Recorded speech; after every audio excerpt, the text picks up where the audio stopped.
Good morning, good afternoon, good evening, folks. This is a festival diary. It is Friday the 17th of March. I came home from NZ Spirit Festival on Monday. Don't know what date that was. 13th maybe? And I'm off to Earthbeat next Thursday, so in 6 days. So I'm in the liminal zone between festivals. Here's what I noticed in terms of integration after the festival and shifts, right? Like when I go into a festival, as I've mentioned several times, I see it as a portal. It's like an intentional container where there is an opportunity to surface and burn through old patterns, old ways of being, old emotional wounds, old trauma, that kind of thing. At NZ Spirit was huge. I was practicing with my community every morning, Uchata practice, which is a tantric yoga practice from around the 11th century.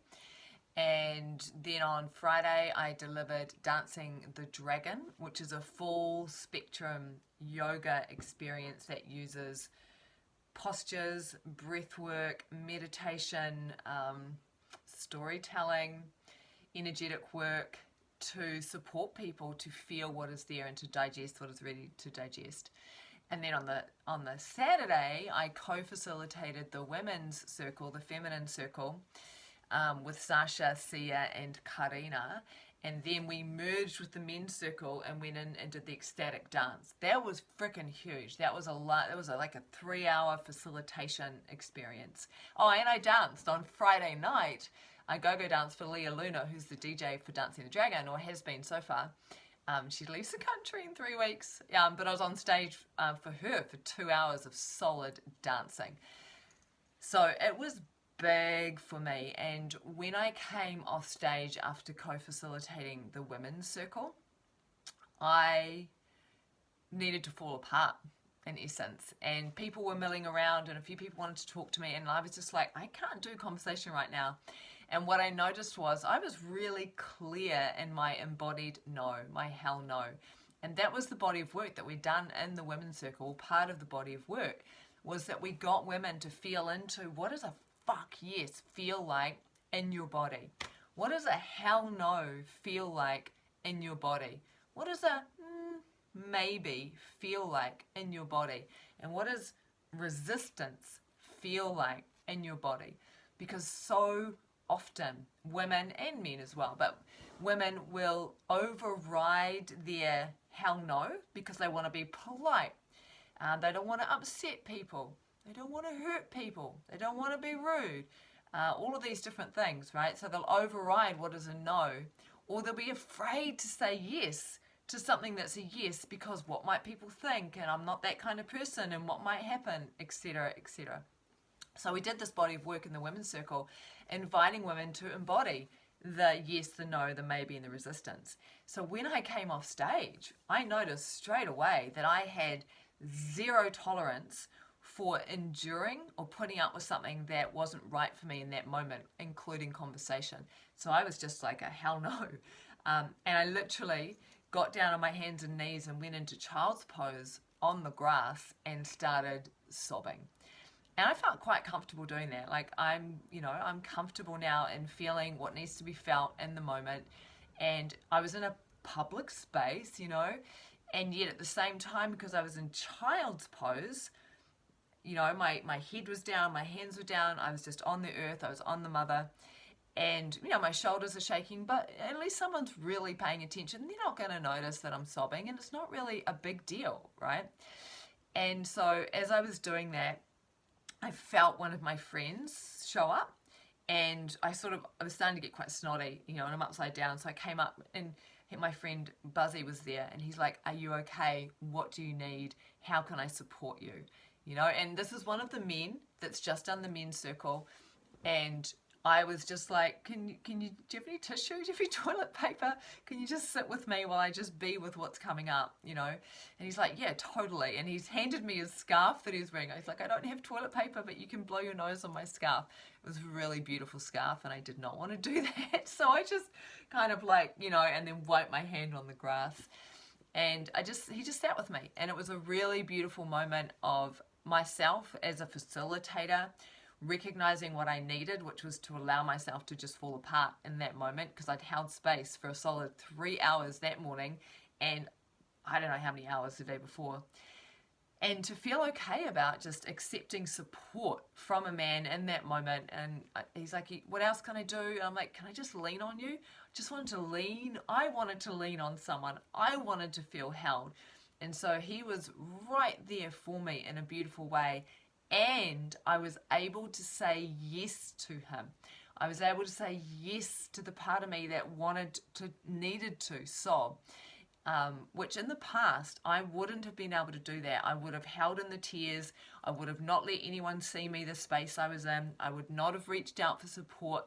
I would not have said yes if someone offered support. I would have gone off and hidden in my tent and cried in my tent and wished someone was there, but not being able to reach out. So that was a significant shift in that moment for me. And what I've noticed since coming back home after the festival is that I feel so clear around fuck yes, hell no. You know, to the extent I walk into a shop and I need to get some lip balm for my son because his lips are really, like, they need medical grade lip balm for him because his lips have gone swollen, etc. And, you know, normally I'm humming and hurrying and do I get this one or that one? And the woman's like, do you need this? Do you need that? I'm like, I need that, and yes, that. And it was just like, wow, I just know what the yes is. And then I also noticed what the no is. I just feel really clear in saying no to things. Like at the moment I'm looking for contracts where I can leverage my skills as a facilitator. I'm a freaking amazing facilitator. And as a trainer, as someone who holds space for programs, etc. So I'm flicking through jobs, and normally when I'm going through contract work or jobs, I'll be like, oh, I could do that. I could fit into that. I could make that work, you know. And this time I'm just like, nah, yes, that one. And it feels, again, it just feels really clear, very centered, and it energetically feels quite different from how I used to be. So I'm really curious, for those of you that attended the women's circle or the men's circle, at NZ Spirit, what have you noticed afterwards? Have you noticed any palpable shift in how you are spontaneously showing up for life? Because that's the thing, like, I'm not thinking about this. I'm not stopping myself and going, oh, what's the hell yes here, and then having to feel into it and then act from it. It's just like, bam. It's just knowing straight away. It's just really, really clear. And I do often find this, that when I facilitate a body of work, which means that I really need to embody what I'm teaching, that the body of work will drop even deeper into me, and I get enormous benefits every time I facilitate a particular body of work. I've just done 3 years of facilitating a body of work called the Direct Realization Training, which is all about allowing yourself to feel what is ready to be felt, to devour it, digest it, and dissolve it, and to basically burn through conditioning. And delivering that body of work over the last 3 years, I am not the same person that I was 3 years ago. I mean, I'm not the same person I was last week. That's the beauty of this kind of work, is that patterns get burned through. And so many of us, we're unconscious of the fact that who we think we are, how we're operating in the world, isn't even who we are. It's just our patterns of behavior that we learned in childhood in order to feel safe, in order to feel as if we belonged, in order to receive validation, in order to achieve. And we become so stuck in these ways of beings that we begin to identify with them and think that's who we are, until we have some kind of crisis in our life and everything gets uncertain and wobbly. And that's normally when we start to seek out the kind of work that I offer people, and we start to burn through the shit and go, oh shit, I've been acting from people pleasing my whole life. That's not who I am. Who would I be if I wasn't always going into people pleasing, for example? So that's been one quite large thing around coming back from NZ Spirit, is really noticing the impact of the women's work in my body and how that's showing up in my day-to-day life. I've also noticed that My dreams are really vivid at the moment. I'm having incredibly clear dreams where lots of things are processing and I'm getting guidance on certain things. I'm like, that's really curious. So that's happening. And I am also, what else am I noticing? Some of my patterns of behavior around how I work have definitely shifted a little. I'm tired. You know, I came home on Monday. I totally forgot that I had booked in to see Eckhart Tolle on Tuesday night. I live in Thames. I had to drive up to Eckhart Tolle on Tuesday afternoon, did the thing, and then when I drove home, there was a heap of roadworks and traffic jams. Even though I'm driving at 9:30 at night, 3 hours it took me to get home from Auckland instead of the usual hour and a half. So I got home late. So I'm tired. And I've been okay about just going, okay, I have a 2-hour gap in my work schedule, I'm taking a nap. And I'm just doing that because that's what I need. I'm focusing on what is necessary, you know, what is the absolute crucial things that I need to do, and letting everything else go. And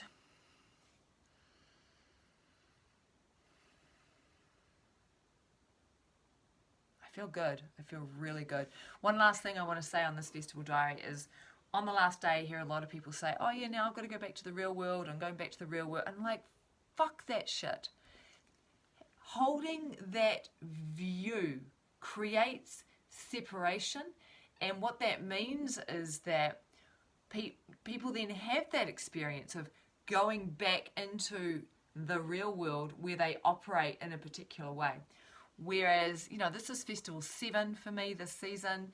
And the way that I function is I recognize that there is a certain way of operating for me when I'm at a festival. And my focus has been on continuity. How do I bring my festival vibe into day-to-day reality so that there is more and more continuity between life at a festival and day-to-day reality, and those two things start to merge. I do not see a hard separation between festival life and so-called day, you know, real. Festival life is real life. It is real to like camp together and dance together and eat together and create together and move together, to be a village. Like, in essence, a festival is like a village that springs up overnight, where you've got your food market and you've got your shopping market and you've got your healer's zone and you've got your performers and you've got your presentation. This is a village. This is what it's like to live in a village. This is real life. So I'm quite passionate about this piece. For those of you that are going to Earthbeat Festival next week, my challenge to you, my invitation to you, is to notice how you frame exiting the festival and re-entering your day-to-day reality. Notice how you frame it. And then my challenge to you is set a clear intention. What is it about the way you operate at a festival that feels so good, that feels so organic, that feels amazing? Identify that and then challenge yourself to bring that into your day-to-day reality, right? So that you start to operate in your day-to-day reality in a similar way to how you operate at a festival. If you feel less stressed at a festival, if you feel more at ease, if you feel like you are challenging your comfort zones, how do you cultivate that in your day-to-day reality? How do you cultivate less stress in day-to-day reality? How do you cultivate more connection in day-to-day reality? How do you cultivate expanding your comfort zone in day-to-day reality? That's my challenge for you. Alrighty, I'll probably do another couple of festival diaries in the lead up to Earthbeat Festival, which starts next Wednesday, actually. I don't think I can make it till Thursday though. Let me know down below in the comments section, how do you feel after NZ Spirit? Did you go to the men's or women's circle? What do you notice as the ongoing impact of that? Are you coming to Earthbeat?